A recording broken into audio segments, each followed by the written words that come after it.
આપણે રિસેસના સમયને એમ સમજીએ છીએ કે આ સમય હાવ જવા જ દેવાનો હોય.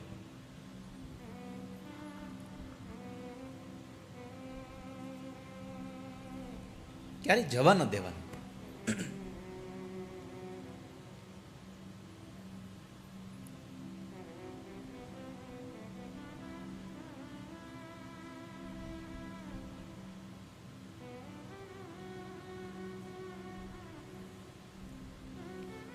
તો નારદે કથા શું કામ સાંભળી? આ પ્રશ્નને લઈને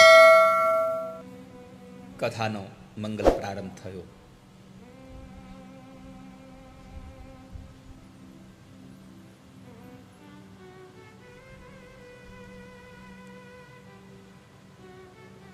એકવાર નારદજી ફરતા ફરતા ફરતા બદ્રી વિશાલ ક્ષેત્રમાં આવ્યા.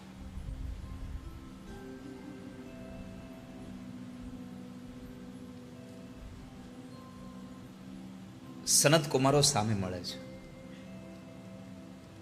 સનત કુમારોએ પ્રશ્ન કર્યો,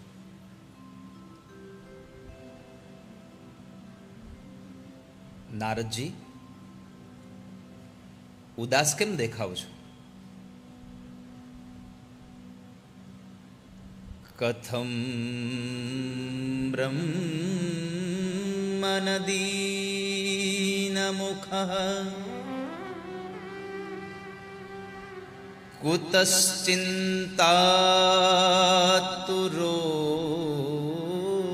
ભવાન ત્વરિતં ગમ્યતે કુત્ર કુતશ્ચાગમનં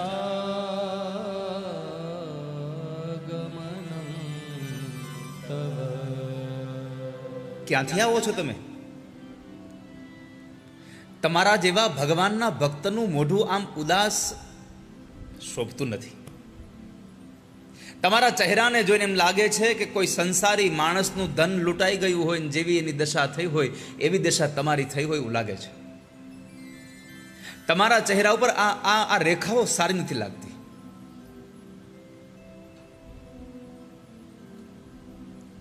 ક્યાંથી આવો છો? ક્યાં જાઓ છો આપ? ત્વરિતમ ગમ્યતે कुत्र? क्या हुआ आपको?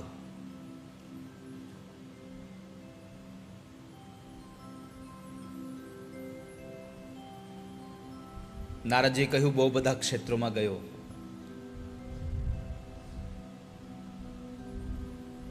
પણ સાચું કહું સનત કુમારો, મને ક્યાંય શાંતિ નથી મળતી.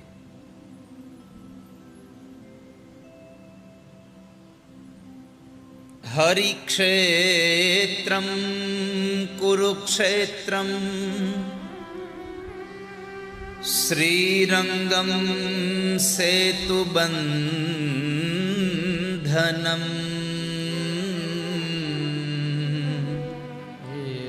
એવમાદિષુ તીર્થેષુ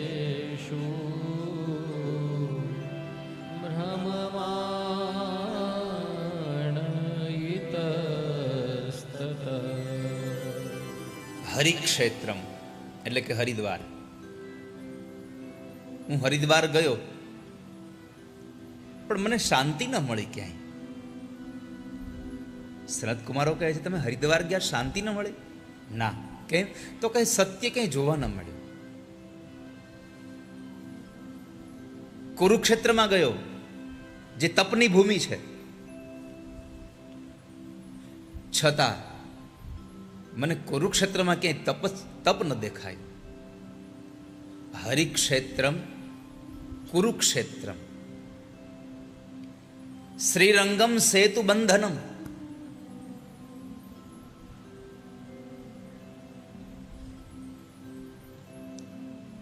અનેક જગ્યાએ ગયો, બહુ બધા તીર્થોમાં મેં ભ્રમણ કર્યું.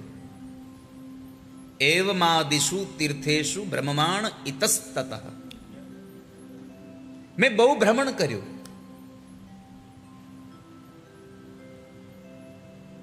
પણ મને ક્યાંય કોઈ જગ્યાએ પવિત્રતા ન દેખાણી.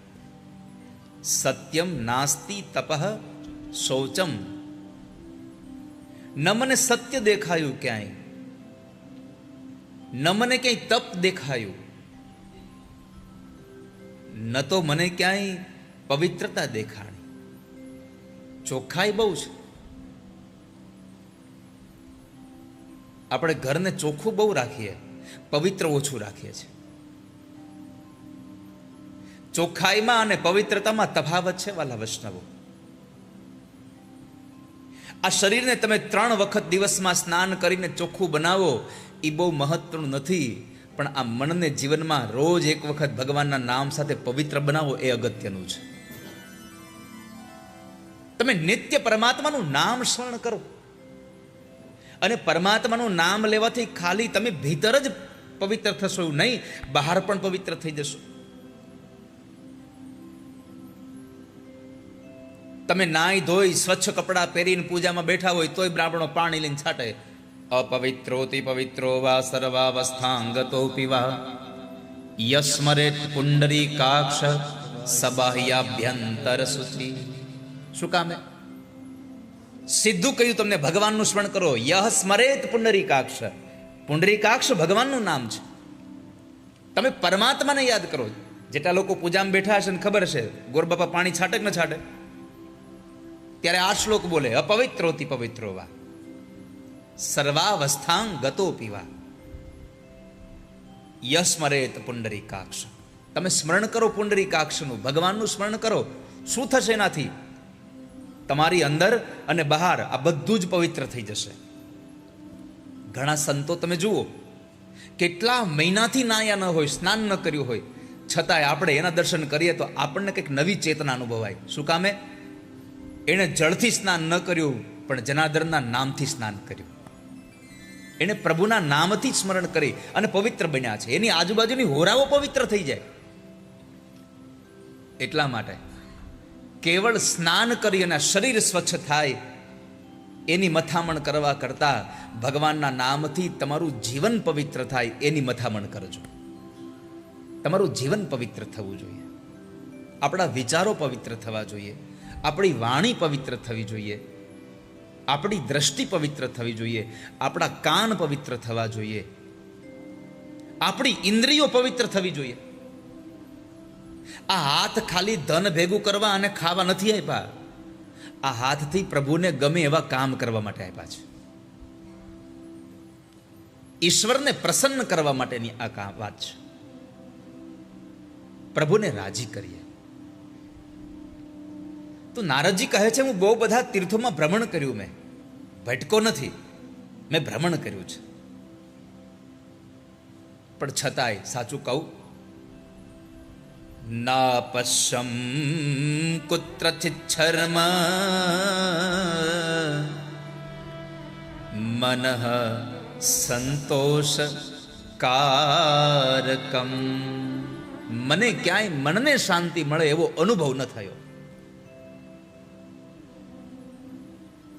સંત કુમારો કહે છે, આટલા બધા તીર્થમાં ગયા તમને ક્યાંય શાંતિ ન મળે? ના. કારણ જાણી શકું તો પેલા તો આટલા કારણો કહ્યા, સત્ય જોવા ન મળ્યું. બીજું કારણ, તપ જોવા ન મળ્યું. ત્રીજું કારણ, પવિત્રતા જોવા ન મળી. ચોથું કારણ, ક્યાંય કોઈનામાં દાન દેતા લોકોને ન જોયા. પાંચમું કારણ, મેં કોઈનામાં દયા ન જોઈ.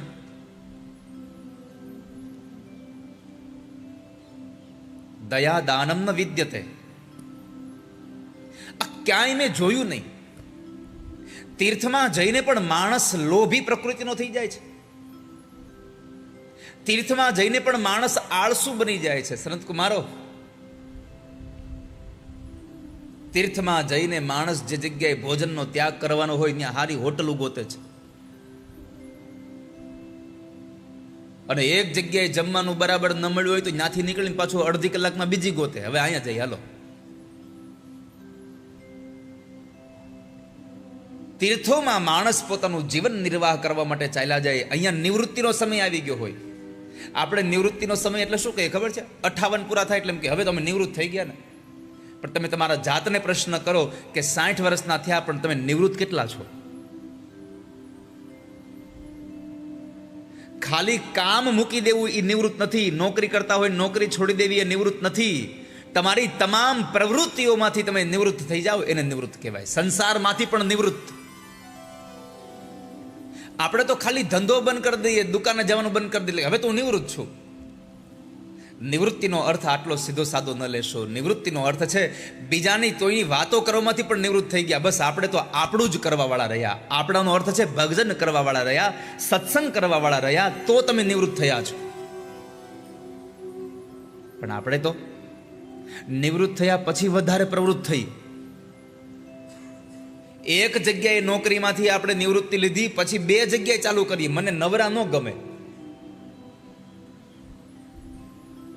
ઘણા લોકો નિવૃત્તિનો કાળ તીર્થોમાં વિતાવવા માટે જાય,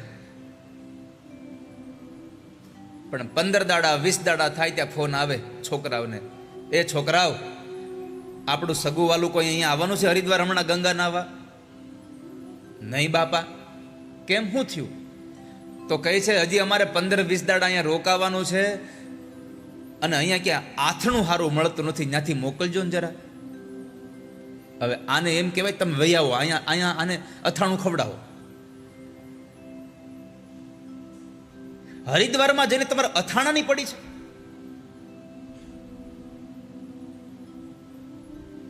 નારદજી કહે છે તીર્થમાં મેં માણસને લોભ કરતા જોયો છે.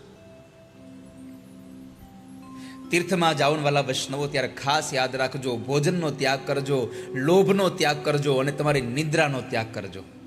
બને તેટલું ભોજન ઓછું કરવું, બને તેટલું નિંદર ઓછી કરવી, પણ જેટલું થાય એટલું ભગવાનનું ભજન અને તીર્થના દેવતાઓનું વારંવાર દર્શન કરવું. 7 દિવસની ભાગવત કથા લઈ અને તમે હરિદ્વાર ગયા હો તો ઘણા 7 દિવસમાંથી એકાદ દિવસ ગંગાજીમાં નાવા જાય, અને એ જાય તો જાય હો.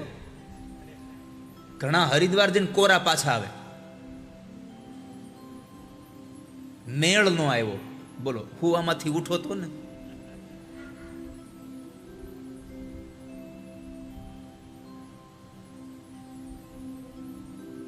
સાત દિવસ હરિદ્વાર ગયા હોવ તો બની શકે તો 7 દિવસમાં કમસે કમ 7 વખત તો સ્નાન કરો, ઓછામાં ઓછું. વારે વારે ગંગામાં સ્નાન કરવા જાઓ.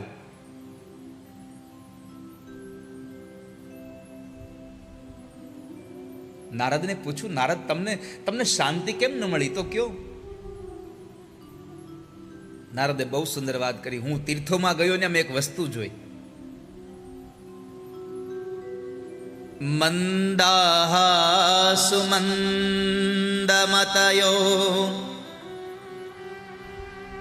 મંદ ભાગ્યાયુપદ્રુતા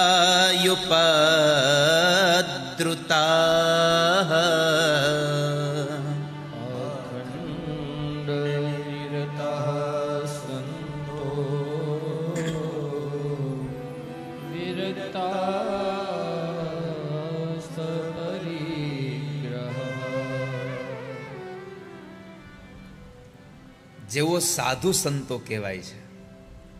અમારા શબ્દો નથી હો, વ્યાસજીના લખેલા પદ્મ પુરાણના ભાગવતજીના મહાત્મ્યના પહેલા અધ્યાયનો 32મો શ્લોક છે આ. નહીં તો હમણાં વિડીયો ક્લિપ કાઢીને ચાલુ કરશે કે તમે અમારા ઉપર ટિપ્પણી કરી. આ તો નારદજીએ સનત કુમારોને જે બદ્રી વિશાલ ક્ષેત્રમાં કહ્યું એ હું તમને કહું છું, મારા ઘરનું કાંઈ નથી. મંદાહ સુમંદ મતયો મંદ ભાગ્યા હ્યુપદ્રતાઃ પાખંડ નિરતાઃ સંતો વિરક્તાઃ સપરિગ્રહ. સાચું કહું શરદ કુમારો, તીર્થોમાં મને શાંતિ ન મળી એનું કારણ હતું સાધુ સંતો કહેવાય છે તેઓ પાખંડી થયા છે, પાખંડ કરવા વાળા બની ગયા. જોવામાં જે વિરક્ત લાગે કે જેને આ સમાજ હારે કાંઈ લેવા દેવા નથી, પણ એવા જ લોકો પત્ની ધન એના બધાઈનો પરિગ્રહ કરે છે. જે લોકો સંસાર ઘર મૂકી અને આશ્રમ વયા ગયા છે જંગલમાં ભગવાનને ભજવા, એણે ત્યાં જઈને સંપત્તિ ભેગું કરવાનું ચાલુ કર્યું છે. આવું નારદજીનું કહેવું છે. અહીંયા લખ્યું છે કે સાધુ સંતો કહેવાય છે એ પૂરા પાખંડી થયા છે, પણ મને એવું લાગે છે કદાચ સાધુ ક્યારેય પાખંડી ન હોઈ શકે. નારદજીએ એની વિચારધારાથી કહ્યું હશે, વ્યાસજીએ એના ભાવથી લખ્યું હશે, પણ જો આપણને આ વર્તમાન સમયમાં કોઈ પ્રશ્ન પૂછે કે સંતો પાખંડી થયા છે, તો કહેવાય કે સંતો ક્યારેય પાખંડ કરે નહીં, પણ પાખંડી લોકો સંતના ઢોંગ કરવા લાગ્યા છે. પાખંડી લોકો સંત થઈ ગયા છે, સંતો પાખંડી ન થાય ક્યારે.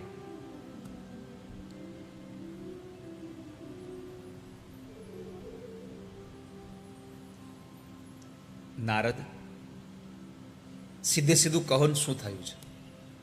કેમ દુઃખી થયા છો? નારદ કહે છે, સાંભળો, હું તમને મારી આંખે જોયેલા એક દ્રશ્યની વાત કરું. સાવધાન થઈ જાઓ. કલીના પ્રભાવની કથા છે.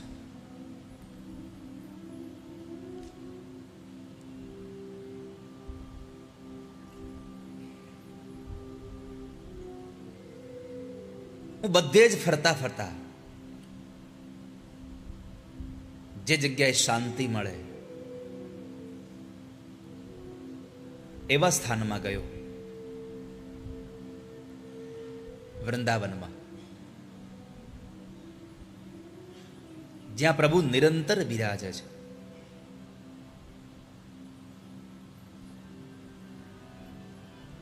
પ્રભુ નિત્ય બિરાજે છે.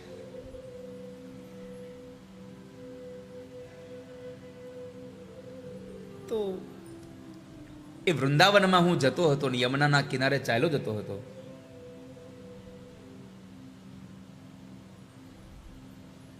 ત્યાં સેંકડો સ્ત્રીઓ એક યુવાન સ્ત્રીની સેવા કરતા હતા. પણ આશ્ચર્ય એ વાતનું હતું કે આટલી બધી સ્ત્રીઓ સેવા કરતી હતી, એને પવન નાખતી હતી, છતાંય જે સ્ત્રી બધી જ સ્ત્રીઓની સેવા સ્વીકારે છે એ રડતી હતી.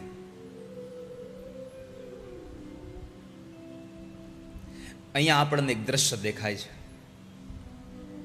કે હજારો લોકો આપણી સેવા કરવા માંડે તો કઈ સુખ મળે એવું જરૂરી નથી.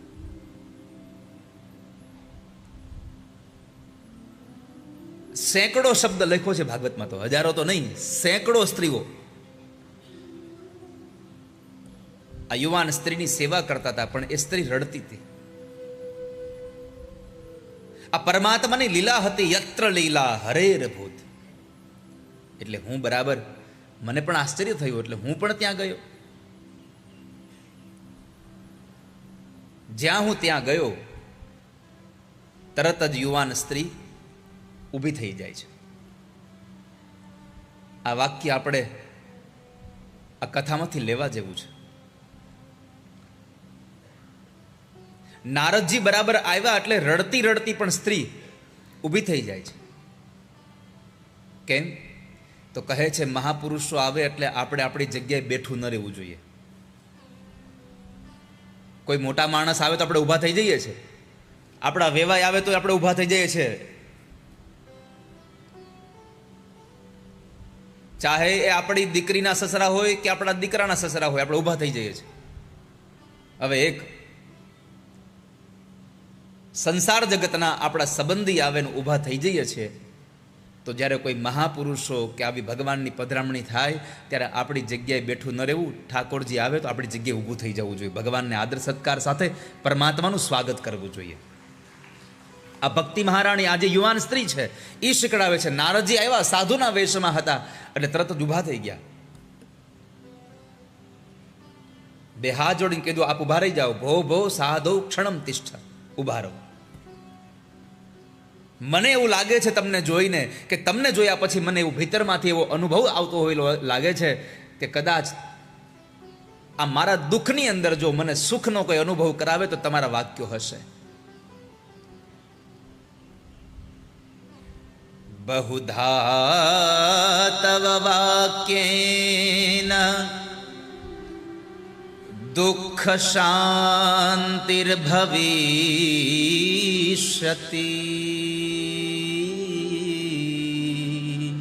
યદા ભાગ્યં ભવેર્ભૂરી ભવતો દર્શનમ. બહુ સુંદર વાત કરી હો. બહુધા તવ વાક્યેન દુઃખ શાંતિર ભવિષ્યતિ. મહારાજ, મને એવું લાગે છે કે મારા દુઃખની અંદર મને કોઈ શાંતિ આપે એવું કોઈ સાધન હોય તો તમારા વચનો છે. તમારા શબ્દોથી મને શાંતિનો અનુભવ થશે. તમારા વાક્યોથી મને દુઃખનો નાશ થશે. અને તમારા જેવા મહાપુરુષના શબ્દો તો ત્યારે મળે યદા ભાગ્યમ ભવેદ ભૂરી. કોઈનું ભાગ્ય અતિશય પ્રજ્વલિત થાય ત્યારે તમારા જેવા સંતોના દર્શન અને તમારા સંતોના અમને વચનામૃત મળે. તમે એમ સમજો છો કે અમિતભાઈના પરિવારે કથા કરીને તમે અહીં નજીકમાં હતો એટલે આવી ગયા? નજીકમાં તો લાખો લોકો રહે છે અહીંયા. આ હું પેટલા ધર્મજમાં આટલી વસ્તી છે? આખા મલકને ખબર છે. અમે 3 મહિનાથી કહેતા હતા કે પેટલાદમાં કથા છે, પેટલાદમાં કથા છે. બધાને ખબર છે પેટલાદમાં કથા છે. છતાં પણ આજે આટલી સંખ્યા અહીંયા ઉપસ્થિત કેમ છે? તદા ભાગ્યમ ભવેદ ભૂરી. તમારા બધાનું ભાગ્ય છે કે તમે કથામાં આવીને બેઠા છો. બાકી જ્યારે ને ત્યારે તમે બીજી બધી જગ્યાએ તમને જ્યારે પણ મન પડે તમે જઈ શકો, પરંતુ કથામાં તો કેવળ તમારું ભાગ્ય પ્રબળ બને તો તમે જઈ શકો. તમે એમને ન જઈ શકો. મહારાજ, મને તમારા દર્શન થતાની સાથે જ એવું લાગે છે કે આજે મારું ભાગ્ય પ્રબળ થયું છે અને મારા ભાગ્યના લીધે કદાચ તમારા વચનો મને મળે. વાલા ભક્તજનો, બહુ સરસ વાત આપણા સંસારના લોકોને સંબોધન માટે આપી છે. બહુધા તવ વાક્યેન. આ સંસારમાં કોઈ દુઃખી હોય તો એ દુઃખને આપણી પાસે કદાચ દૂર કરવા માટે કોઈ એવી સાધન બીજું હોય કે ન હોય, પણ દરેક વ્યક્તિ પાસે, દરેક જીવાત્મા પાસે, તમારા બધાની પાસે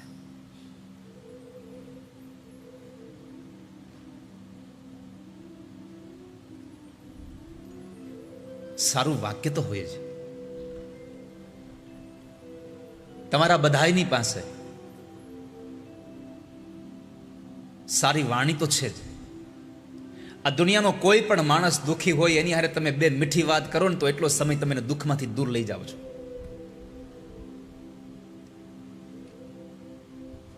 શબ્દ એવા બોલો કે માણસ ઊભો થાય. નહીં તો આ સ્ત્રીનું દુઃખ બીજું હતું, છતાંય એ દુઃખમાંથી નીકળવા માટે એણે એક જ વાત કરી કે બહુધા તવ વાક્યેન. મને તમારા સંગથી મારા દુઃખમાંથી દૂર થવાનો મને અવસર મળે એવું લાગી રહ્યું છે. કૃપા કરો અને મને સારા વચનો બતાવો.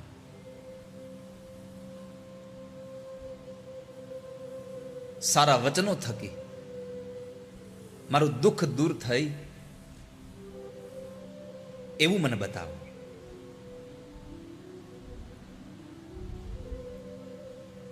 નારદજી કહે છે, મેં સ્ત્રીને પૂછ્યું તમે કોણ છો?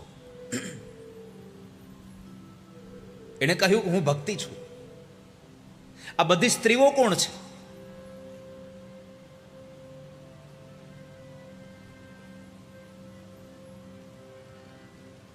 ગંગાદ્યાઃ સરિતશ્ચેમા, યમુના ચૈવ ગોદાવરી, સરસ્વતી ચૈવ નર્મદા. ગંગાદ્યાઃ સરિતશ્ચેમા, યમુના ચૈવ ગોદાવરી, સરસ્વતી ચૈવ નર્મદા. ગંગાદ્યાઃ સરિતશ્ચેમા, યમુના ચૈવ ગોદાવરી, સરસ્વતી ચૈવ નર્મદા. મત્સેવાર્થમ સમાગતાઃ તથાપિ ન ચ મે શ્રેયઃ સેવિતાયઃ સુરૈરપી. હવે તમે વિચાર કરજો, સાંભળજો. જે સ્ત્રીની સેવા કરતું હતું એ સ્ત્રી બધી બીજી કોણ હતી? સેંકડો સ્ત્રી કોણ હતી? ગંગાદ્યા સરિતશ્ચેમાં, ગંગા આદિ વગેરે બધી જ મોટી મોટી નદીઓ સ્ત્રીના રૂપમાં આવી અને આ યુવાન સ્ત્રીની સેવા કરતી હતી. કોઈ ગરીબ માણસ તમારો નોકર બને, કોઈ ગરીબ માણસ તમારા પગની સેવા કરે, કોઈ ગરીબ માણસ જે આર્થિક સંપત્તિથી સંપન્ન નથી એવો માણસ તમારા પગરખા ઉપાડીને મૂકી જાય, પગરખા ઉપાડીને મૂકી આવે, તમને પાણી ભરી દે, તમને જમી લીધા પછી તમને માવો લઈ આવી દે. આ તો માવાવાળાને ઘેર માવો જ બોલે. આ તો આજે મને બતાવ્યું એટલે મેં કહ્યું. તમારે બધાને કામનું છો પંકજ? હા,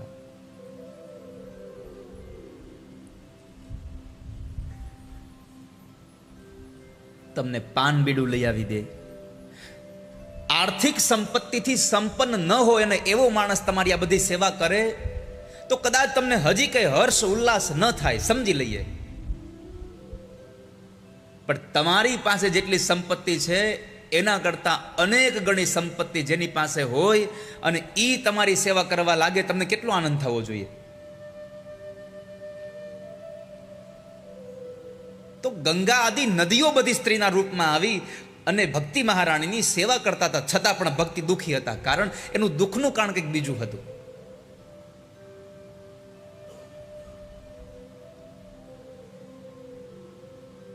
ભક્તિ તો કહે છે બધી સ્ત્રીઓ કેવલ મારી સેવા માટે જ આવી છે. ભક્તિએ પોતાની ઓળખાણ આપી, મારું નામ ભક્તિ છે. નારદજી કહે છે ભક્તિ તમે તમારી આ દશા, શું થયું તમને? કેમ આવું કહો છો? આ તમારા ખોળામાં બે વૃદ્ધ પુરુષો કોણ છે?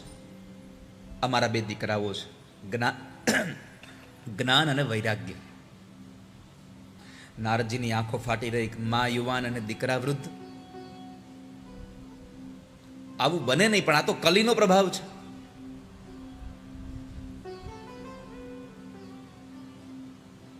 મહારાજ, મારી આ દશા થવાનું કારણ ખબર નથી, પણ હું તમને વૃત્તાંત કઈ બતાવું. હું દ્રવિડમાં ઉત્પન્ન થઈ, કર્ણાટકમાં મોટી થઈ, મહારાષ્ટ્રના અનેક ક્ષેત્રોમાં ચાલતા ચાલતા આવી અને ગુર્જરમાં આવી તો હું જીર્ણ વૃદ્ધ બની ગઈ. પણ યમુનાના કિનારે આવીને મેં જે યમુનામાં સ્નાન કર્યું તો મને મારું યૌવન મળી ગયું. પણ મારા બે દીકરા વૃદ્ધના વૃદ્ધ રહ્યા છે. મારી પ્રાર્થના છે તમને, મારા દીકરાને તમે જગાડી દો. જો મારા જ્ઞાન અને વૈરાગ્યને તમે નહીં જગાડો તો ઇદમ સ્થાનમ પરિત્યજ્ય વિદેશમ ગમ્ય તે માયા, હું સ્થાન છોડીને ચાલી જઈશ. નારદજીએ સૌથી પહેલા આશ્વાસન આપ્યું, આપ ચિંતા ન કરશો, તમે ચિંતા ન કરો. ભક્તિ, તમારા દુઃખને દૂર કરવાનો હું કંઈક પ્રયત્ન કરું છું. અને સાધુ હંમેશા આ સંસારના જીવાત્માઓને સુખી કરવાનો જ યત્ન કરે છે. યેન કેન પ્રકારે સાધુ સુખી જ કરે. અને કદાચ કોઈ અવસ્થામાં સાધુ તમારી દ્રષ્ટિએ તમને દુઃખી કરતા હોય એવું લાગતું હોય તો પણ સમજો, અંતમાં પરિણામ તો તમારા સુખ માટેનું જ હશે. મા બાપ બાળકોને મારે, બાળકોને દુઃખી કરવા નથી માંગતા. આગળ જતા મારો બાળક દુઃખી ન થાય એટલા માટે માર મારે છે.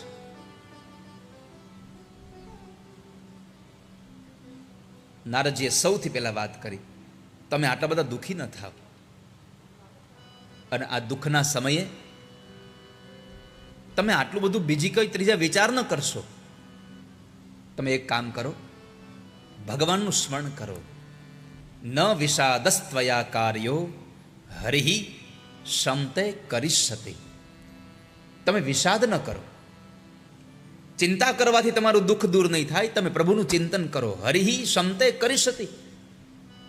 પરમાત્મા તમારું નિર્ધારિત કામ સંપન્ન કરશે. પરમાત્મા તમારી જિજ્ઞાસાઓને સમજી, પરમાત્મા તમારી વાતોને સમજીને તમારા સમયને ઉચિત તમને બધું આપશે. તમે ચિંતા ન કરો અને આ સંસારમાં પરમાત્માનું ભજન કરો. પરમાત્મા પાસે તમે દ્રઢ ભરોસો લઈને બેસી જાઓ એટલે કાર્ય થયા વગર ન રહે. પણ આપણે શું કરીએ છીએ? દુઃખના સમયમાં ભગવાન પાસે જવાના બદલે આપણે બીજી ત્રીજી જગ્યાએ બહુ જઈએ છીએ. અને ભગવાન પાસે જાવ તો મને બહુ સારું લાગશે, પણ દુઃખના સમયમાં અંધશ્રદ્ધાના માર્ગે વયા જતા નહીં હો. કારણ કે દુઃખમાં માણસ અંધશ્રદ્ધામાં બહુ જાય છે. જ્યારે દુઃખ આવે ત્યારે પછી બહુ બધી જગ્યાએ અંધશ્રદ્ધામાં ફેલાઈ જાય છે. એવો ધકેલાઈ જાય, એવો ધકેલાઈ જાય, જે દુઃખ હતું એ ભૂલાઈ જાય, બીજું નવું આવીને ઉભું રહે. ગમે તેટલી પરિસ્થિતિ ખરાબ આવે પણ અંધશ્રદ્ધામાં ક્યારેય ન જશો.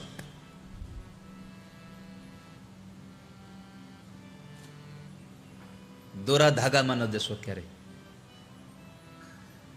લોકો એમાં વયા જાય છે અને પછી એમાંથી નીકળતા જ નથી.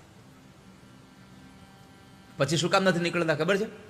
પછી ડર લાગે છે કે હું આનું આ મૂકી દઈશ તો નહીં, કદાચ મારી માથે માતાજી કા કોઈ પૈમાન થાય તો મારું તો બીજું હોત આવશે. દુઃખમાં ને દુઃખમાં માણસ પકડી રાખે છે.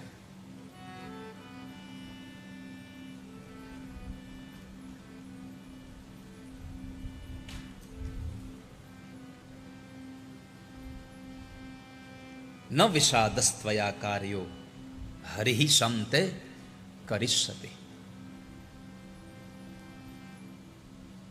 તમે ભગવાનનું ભજન કરો અને તમે પરમાત્માની સામે આમ દ્રઢ ભરોસો લઈ એક અડગ મનના બનીને બેસી જાઓ ને, બધું થઈ જાય.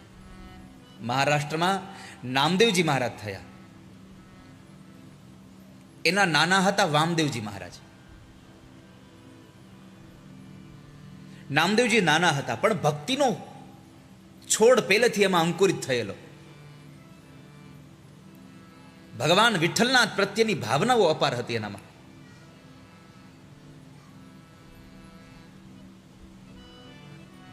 પ્રભુની સેવા બહુ કરે. વામદેવજી મહારાજ પણ ભગવાનની સેવા કરતા હતા. રોજ ભગવાનને નિત્ય થાળ કરે, ભગવાનને રોજ ભોજન કરાવે, ભગવાનને રોજ નિત્ય સ્નાન કરાવે, પ્રભુને શિંગાર કરે, પ્રભુને પોઢાડે, પ્રભુને જગાડે, આ બધી સેવા કરે. અને ઠાકોરજી જેના ઘરમાં બિરાજતા હોય એને બધું કરવું જોઈએ. ઘણા ઘણાએ તો મંદિરમાં બેહાડ્યા. તમે 2 કલાક અહીં બેહો તો પગમાં ખાલી ચડી જાય છે, તો ઓલા નહીં ચડતી હોય તો ઘડીક એને લઈને આમાં આટો મારો. જેમ બજારમાં છોકરાઓને લઈને નીકળો છો ઓલી ટ્રોલી સાયકલમાં, એમ ક્યારેક ક્યારેક એ ટ્રોલી સાયકલ ભલે છોકરા હાટું લીધી હોય પણ એને ધોઈ કાઢવીને એમાં સ્વચ્છ મજાનું વસ્ત્ર આચ્છાદિત કરી અને એમાં એક બાજોઠ અને એમાં ઠાકોરજીનું સિંહાસન મૂકીને આપણે ઠાકોરજીને લઈને નીકળો સોસાયટીમાં. ઠાકોરજી રાજી થાય, ઓહો કેટલો લાડ લડાવે છે મને. અને તમે જો ભગવાનને લાડ લડાવશો તો હું ભરોસા સાથે કહું છું ઠાકોરજી તમને લાડ લડાવ્યા વગર નહીં રહી શકે.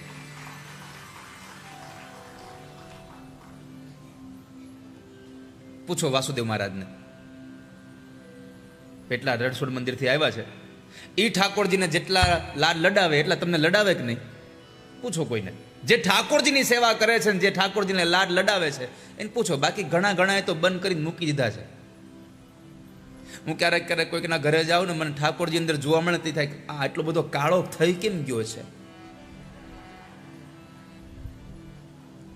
પણ પછી ખબર પડે લીધો તે દુનો કોઈ દી નવડાવ્યો જ નથી. એને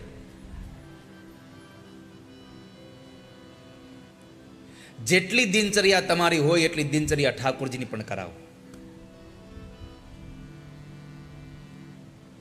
તો પરમાત્મા તમારું મંગલ કરે. અને આ દુનિયાનો નિયમ છે, તમે જેવું આપો ને એવું તમને આપે. તમે કોઈને ગાળ આપો તો કઈ તમને પગે ન લાગે, ભાઈ સારું જો તમે મને ગાળ આપી, એ તો તમારા કરતા 2 દોરાવા ઉપર નહીં આપે. ચિરાગભાઈ, આજે અમારું આણંદે અહીંયા એકવાયું છે.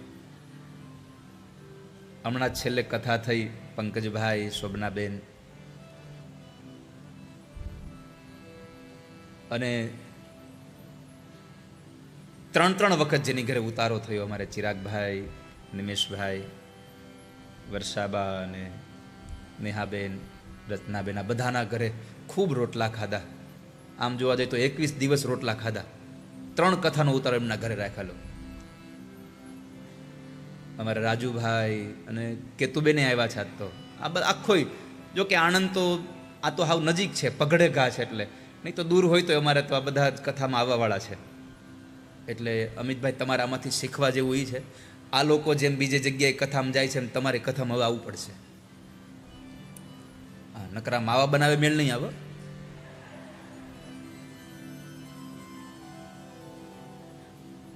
આ કથામાં માવાના ઉદાહરણ આવશે. હમણાં આની પેલાની કથા હોનીની ઘેર હતી, તો હોનીના ઉદાહરણ આવતા હતા. તો જેની ઘરે કથા હોય જેવું આપણે તો જોઈએ એવું કહેવાય.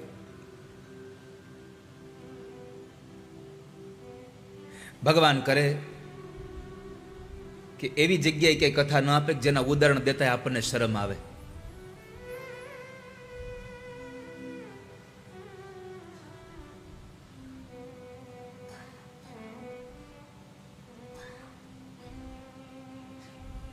તો વામદેવજી મહારાજ એની પરંપરામાંથી નામદેવજી મહારાજને ભગવાનની ભક્તિમાં પ્રેરણા જાગેલી, અંકુર ફૂટેલો. તો વામદેવજી મહારાજ રોજ ઠાકોરજીને, એટલે કે નામદેવજીના નાના, રોજ ભગવાનની ભક્તિ કરે, ભગવાનને દૂધ ધરાવે, ભગવાનને ભોગ કરાવે. નામદેવજી જોવે બધું. એમાં બરાબર વામદેવજીને એકવાર બાર ગામત્રે જવાનું થયું, એટલે નામદેવને કીધું કે નામદેવ બેટા, તું ભગવાનને આ દૂધ ધરી જાવ, તું પી જતો નહીં, ભગવાનને આ ધરાવીને ભગવાનને પીવડાવજે. ભલે. વામદેવજી ગયા, નામદેવજી રહ્યા ઘરે. નામદેવજીએ ભગવાનને દૂધ પીવડાવવાનું હતું, એટલે દૂધ ઉકાળ્યું બહુ સરસ મજાને, એમાં ખાંડ ને મસાલો બધું નાખ્યું. હવે તો દૂધે ચાવીને પીવું પડે છે, નકર દૂધ પીવાનું હોય, હવે દૂધ ચાવીને ખાવું પડે છે.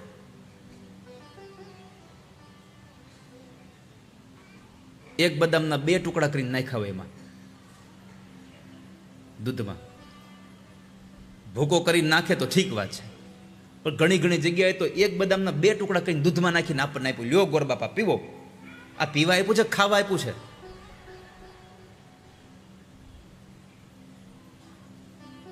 તો ભગવાનને આમ કઢિયેલું દૂધ બનાવ્યું, એકદમ ઉકાળીને, અને ભગવાનની પાસે ધર્યું ને કીધું ભગવાન પીવું. થોડી વાર થઈ, જોયું, પીધું નહોતું ભગવાન. ભગવાન પીવું, મારા નાના કરી ગયા છે, તમને પીવડાવવાનું છે.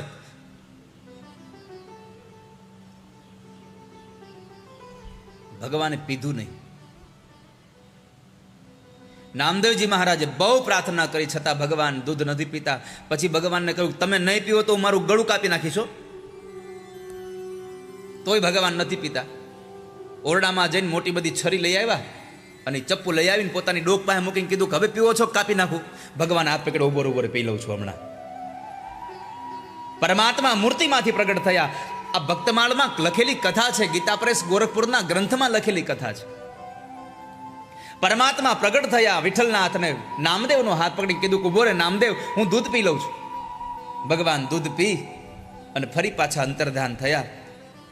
સાંજ પડી અને નામદેવજીના નાના વામદેવજી આવ્યા. આવીને પૂછ્યું કે નામદેવ, તે દૂધ પીવડાવ્યું? હા પીવડાવ્યું. તમારા ઠાકોરજી ક્યાં જેવી તેવી રીતે પીવે છે? માંડ કરીને પીધું એને તો. કેમ? અરે એને મેં કેટલી વાર કીધું તમે દૂધ પી લો, પીતા જ નહોતા. પછી તો મેં છરી મારા ગળા ઉપર રાખી તઈ પીધું. વામદેવજી કે આવું બને? અરે પણ બન્યું ને શું બને? તો કે હું એમ ન માનું, તું બીજી વખત પીવડાય તો માનું. નાનાએ કીધું એટલે વળી પાછું દૂધ ઉકાળી ઠારીને ભગવાનને ધર્યું, કીધું કે લ્યો, મારા નાનાને હજી ભરોસો નથી કે તમે દૂધ પીધું. આ એકવાર બીજી વાર પી લો. ભગવાને પીધું નહીં. એટલે વામદેવજી બોલ્યા, તું મને શું મૂર્ખો સમજે છે? હાવ હું આટલા વર્ષથી આને દૂધ ધરાવું છું, કોઈ દી એને પીધું નથી. ખાલી આપણે ભાવ કરવાનો હોય, નામદેવ આવું પીવે નહીં. અરે પણ પીધું, મેં મારી નજરે જોયું, મારી હાટું રાખ્યું નહીં, આટલું બધું પી ગયા. તમે થોડી વાર બેસો, હમણાં પીએ, જોજો. વામદેવજી બેઠા છે, જોવે છે નામદેવજીને. ભગવાન દૂધ નહોતા પીતા એટલે વળી પાછી પેલી છરી લઈને, તમે આમ નહીં માનો, વળી પાછી ગળા ઉપર રાખી અને પરમાત્મા પ્રગટ થયા અને વામદેવજીની સામે નામદેવના હાથથી ઠાકોરજી દૂધ પાન કરી રહ્યા છે. પણ આ ક્યારે થાય? જ્યારે તમારો દ્રઢ ભરોસો હોય કે કદાચ હું મારું ગળું કાપું એની પહેલા મારો ઠાકોરજી દૂધ પીવા આવી દેશે. તો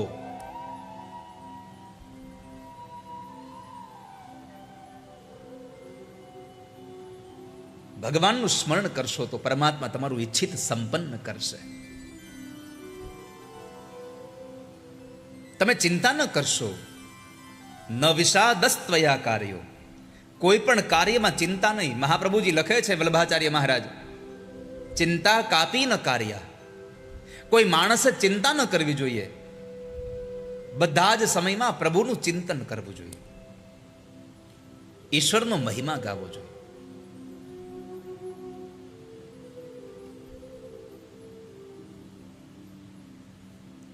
મારા દીકરાઓને જગાડો. અમારી આ દશાનું કારણ શું છે અમને બતાવો નારદ. નારદજીએ એક ક્ષણમાં આંખો બંધ કરીને પોતાનું બધું જ વૃત્તાંત જાણી લીધું અને કહ્યું કે ભક્તિ, આ કલિકાલમાં તમે જર્જરિત થયા છો. તમારા અને તમારા દીકરા સમન્વિત તમારું કોઈ ગરાગ નથી આ સંસારમાં. કારણ કે દુનિયામાં કોઈને ભક્તિ નથી જોઈતી, કોઈને જ્ઞાન નથી જોઈતું, કોઈને વૈરાગ્ય નથી લેવો.